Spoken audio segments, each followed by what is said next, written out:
Hello नमस्कार दोस्तों, स्वागत है आपका मेरे यूट्यूब चैनल पर जिसका नाम है माँ का संसार।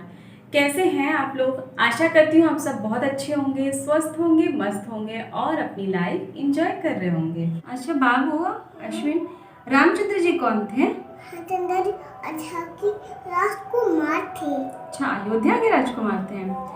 और उनकी पत्नी का नाम क्या था? सीता माता। सीता माता। अच्छा, और रामचंद्र जी के एक भक्त थे ना जो बोलते थे जय श्री राम, वो कौन थे? हनुमान जी। हनुमान जी। हाँ। कैसे बोलते थे वो? जय श्री राम। जय श्री राम। बाबू भी बोलता है ना जय श्री राम। हाँ। अच्छा, और अश्विन, रावण कौन था? दानव था। दानव था। हाँ, दानव था, वो तलवार छीन लेता था। अच्छा, और उसके पास उस तलवार का नाम क्या था जो तलवार से सबको मारता था वो? और किसका ऐसे करके पंख किसका काटा था? जटायु का। जटायु का काट दिया था। अच्छा, कौन से तलवार से काटा था? चंद्रहास से। चंद्रहास से। हाँ। अच्छा, और वो जिस विमान पे बैठ के जा रहा था, सीता माता को लेके जा रहा था, उस विमान का नाम क्या था? सीता का नहीं बैठी थी ना, नहीं बैठी थी ना, रावण अपने आप को उड़ के चला गया। अच्छा, उड़ा के लेके चला गया। उस विमान का नाम क्या था बेटा? पुष्पक विमान। अरे वाह बेटा, आपको जितना पता है उतना तो आदि पुरुष वालों को भी नहीं पता है। वेरी गुड मेरा बच्चा। एक माँ और एक पिता के लिए सबसे बड़ी पूंजी उसकी संतान, उसके बच्चे होते हैं। और अपने बच्चे के उज्जवल भविष्य के लिए हम पेरेंट्स सिर्फ यही नहीं चाहते कि हमारा बच्चा पढ़ लिख के समाज में कोई एक बड़ा नाम करे, बल्कि अपने संस्कारों के साथ आगे और एक अच्छा इंसान बने। इसीलिए मैं अपने बच्चे को रामायण की कहानी सुनाती हूँ। अगर आप लोगों ने मेरा शॉर्ट्स देखा होगा तो आप लोगों को समझ में आ गया होगा कि अश्विन को रामायण की बहुत सारी चौपाई याद है। वो हनुमान चालीसा भी बोल लेता है, उसको 10-12 लाइन याद है। अभी तो हालांकि वो बहुत छोटा है लेकिन वो और सीख रहा है। तो अब आ जाते हैं मुद्दे की बात पे। आजकल एक मूवी बहुत कॉन्ट्रोवर्सी में चल रही है जिसका नाम है आदि पुरुष। का जब मैंने नाम सुना तो मुझे लगा चलो ऐसी कोई मूवी बन रही है जो मैं अपने बच्चे को भी दिखा सकूं, क्योंकि अब तक तो मैं कहानी के रूप में उसको दिखाती थी, समझाती थी, बताती थी। तो मुझे लगा कि एक मूवी में भी अगर पिक्चर्स के साथ में वो देखेगा तो उसको और इंटरेस्ट आएगा और वो अपनी संस्कृति को समझेगा। लेकिन जब मैंने उसकी कंट्रोवर्सी के बारे में सुना तो मैंने सोचा कि मैं पहले इस मूवी को देखती हूँ कि ये मेरे बच्चे को दिखाने लायक है कि नहीं। क्योंकि हर एक माँ क्या करती है, जब हमें अपने बच्चे को कुछ खिलाना भी होता है, हम कुछ बनाते भी हैं, तो सबसे पहले हम उसको खुद टेस्ट करके देखते हैं कि वो हमारे बच्चे के लिए सही है या नहीं। तो वैसे ही जब ये मूवी मुझे दिखाना था तो मैंने सोचा कि पहले मैं इसको देख लेती हूँ, उसके बाद मैं डिसाइड करूँगी कि इसकी कंट्रोवर्सी की वजह से कि मैं उसको दिखा सकती हूँ या नहीं। पुरुष में जो दिखाया गया है हमारी जो रामायण में है उस चीज़ से बिल्कुल विपरीत दिखाया गया है। उस पर मैंने इस मूवी भी देखने के बाद जो गलत दिखाया गया है उस पर बात करने जा रही हूँ। तो रामायण का अर्थ होता है भगवान श्री रामचंद्र जी की यात्रा। भगवान श्री रामचंद्र जी मर्यादा पुरुषोत्तम के अंदर धैर्य था, शीलता थी, वे कभी विचलित नहीं होते थे क्योंकि वे स्वयं भगवान थे। इस मूवी में भगवान को भी विचलित, परेशान दिखाया गया है जो हम बिल्कुल भी एक्सेप्ट नहीं कर सकते क्योंकि ये बिल्कुल भी सही नहीं है। लोगों ने एक डायलॉग सुना होगा, तुम राजकुमारी हो जानकी, तुम्हारी जगह महलों में है। इस वक्त तक जब वो ये डायलॉग बोल रहे हैं तो इस समय वनवास 14 वर्ष में से 13 वर्ष का वनवास बीत चुका था, सिर्फ 1 वर्ष बचा था वनवास का। तो क्या 13 वर्ष बीतने के बाद भगवान श्री रामचंद्र जी सीता जी से कहते हैं कि तुम अयोध्या वापस चली जाओ? या रामचंद्र जी ने और लक्ष्मण जी ने देखा रावण को ले जाते हुए, रामचंद्र जी विवश होकर देख रहे हैं। अब सीता माता के बारे में क्या दिखाया गया? इसमें दिखाया गया सीता माता ने श्वेत वस्त्र पहना है, मतलब सफ़ेद वस्त्र पहना हुआ है।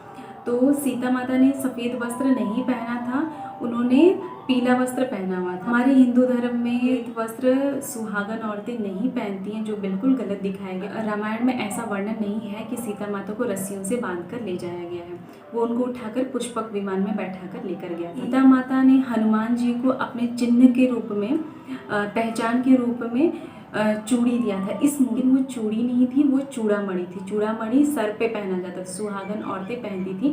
जो उन सीता माता को उनकी माँ ने दिया था। हनुमान जी के बारे में क्या दिखाया गया है? हनुमान जी को टपोरी लैंग्वेज में बात करते हुए दिखाया गया है, जो बिल्कुल हमारी संस्कृति को बर्बाद करने वाली चीज़ है।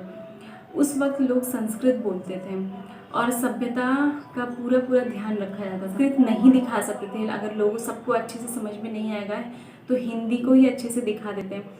ये जो लैंग्वेज उन्होंने टपोरी लैंग्वेज में यूज़ किया, ये बहुत गंदा लगा, जो मैं अपने बच्चे को तो बिल्कुल नहीं दिखा सकती, क्योंकि इस लैंग्वेज में तो हम अपने घर पे भी बात नहीं करते, जो इन्होंने रामायण में दिखा दिया। दूसरी चीज़ हम हनुमान जी के बारे में दिखाया गया कि वो सीता जी से जब वो मिल रहे हैं आकर देख लेते हैं, और उन्होंने जैसे उन्होंने लैंग्वेज में जो बुआ का बगीचा वाला लैंग्वेज आप लोगों ने सुना होगा, उस लैंग्वेज में बोला, उसके बाद वो उनको वहाँ से लेके जा रहे हैं। तो ऐसा बिल्कुल भी नहीं हुआ था। हनुमान जी सीता जी से मिलके उनसे आज्ञा लेकर वो अशोक वाटिका में फल खाने जाते हैं, और वो जानबूझकर वृक्षों को उखाड़कर फेंकते हैं, उजाड़ते हैं कि राक्षस आए, उन्हें देखें और रावण के पास लेकर जाएं, ताकि वो अपना जो रामचंद्र जी का संदेश लेकर आए हैं वो रावण तक पहुंचा सके। तो ये चीज़ तो इन लोगों ने दिखाई ही नहीं। कंट्रोवर्शियल डायलॉग चल रही है, कपड़ा तेरे बाप का और तेल तेरे बाप का, वो मैं आगे बोलना भी नहीं चाहती, मुझे अभी भी बोलने में अच्छा नहीं लग रहा है। हनुमान जी ने बोला है कि हमारी बहन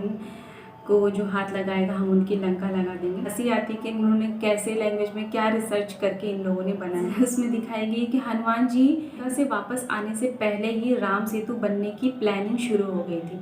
ऐसा बिल्कुल भी नहीं हुआ था। पहले हनुमान जी जब वापस आते हैं माता और भगवान श्री रामचंद्र जी को वो चूड़ामणि देते हैं, उसके बाद समुद्र देवता उन्हें बताते हैं कि आपको राम सेतु बनाकर जाना है। वे उन्हें बताते हैं, ना कि पहले से ही प्लानिंग होती है। अब रावण के बारे में जो दिखाया गया है, रावण राक्षस था लेकिन वो एक ब्राह्मण भी था। रावण बहुत बड़ा ज्ञानी था। भगवान श्री रामचंद्र जी ने लक्ष्मण जी को उनके पास भेजा था ज्ञान लेने के, तो इससे पता चलता है कि रावण कितना बड़ा ज्ञानी था। रावण बहुत बड़ा शिव भक्त था और बहुत ही ज़्यादा समृद्ध था। उसके पास इतनी शक्ति थी कि उसने अपने राज्य को बहुत ही ज़्यादा समृद्ध बनाकर रखा था। रावण की लंका सोने की थी, जो कि रावण ने नहीं बनाया था, भगवान शंकर ने माता पार्वती की इच्छा को पूरी करने के विश्वकर्मा जी ने उसका निर्माण किया था भगवान शंकर के आदेश पे। लंका पूरी काली दिखाई दे रही, जैसे कोई चमगादड़ का गुफा हो। उस वृद्ध होते हुए भी किसी ने इस मूवी में किसी ने भी मुकुट नहीं पहना है, जबकि उस वक्त सोने का मुकुट पहनते थे। रावण की एक भी पत्नी को कोई भी आभूषण पहनते हुए नहीं दिखाया है, सबने काले कपड़े पहने हुए। और हिंदू धर्म में सुहागन औरतें हमेशा सिंदूर और बिंदी तो लगाकर ही रहती हैं। हम लोगों की तो पतिव्रता स्त्री थी, और उस वक्त उस समय सारी स्त्रियां सभी लोग अपने धर्म का, अपनी मर्यादा का पालन करते थे। भले ही वो राक्षस होते थे, लेकिन सुहागन स्त्रियां हाथ चाहनी होती वो तो जरूर लगाती थी। मतलब उनकी लंका सोने की थी, लेकिन उनकी रानियों के पास एक भी आभूषण नहीं था पहनने के लिए। अब इस मूवी में दिखाया गया है कि रावण चमगादड़ की सवारी करता था, जो रामायण में तो इसका उल्लेख कहीं भी नहीं है। वो पुष्पक विमान था उसके पास, जो कुबेर देवता ने उन्हें दिया था, पुष्प की तरह लगता था। रावण का 10 स्तर था। मूवी में ऐसे दिखाया है कि वो डबल स्टोरी बिल्डिंग की तरह ऊपर नीचे दिखाया गया, ऐसा नहीं था। भीषण जब रामचंद्र जी के पास आते हैं तो वे अपनी पत्नी को लेकर आते हैं। विभीषण की पत्नी को किसी मॉडल से कम नहीं दिखाया गया है। इसमें दिखाया गया कि सुशील वैद्य नहीं बल्कि विभीषण की पत्नी संजीवनी बूटी के बारे में बताती हैं और उसकी औषधि बनाकर लक्ष्मण जी को पिलाती हैं और वो मूर्छित अवस्था से बाहर आते हैं।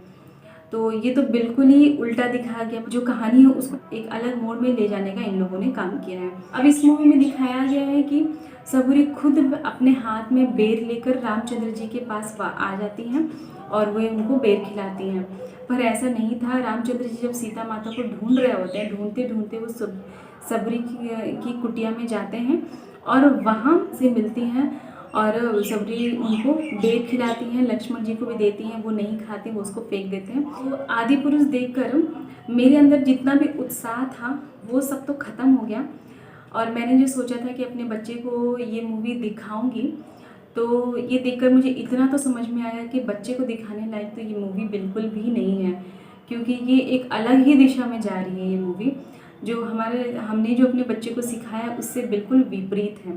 तो एक माँ होते हुए मैं ये बिल्कुल भी नहीं चाहूँगी। बच्चे के सबसे पहली गुरु उसकी माँ होती है। बच्चे को सिखाने के लिए, अपने बच्चे को अच्छा संस्कार देने के लिए मैंने ये कोशिश बहुत पहले से ही शुरू कर दी थी जब अश्विन का जब जन्म भी नहीं हुआ था, जब वो मेरे गर्भ के अंदर था, तब उस वक्त मेरे ससुर जी ने मुझे ये चीज़ समझाई कि जब बच्चा अपने माँ के गर्भ के अंदर से ही सारी बातें सुनता है, समझता है, सीखता है।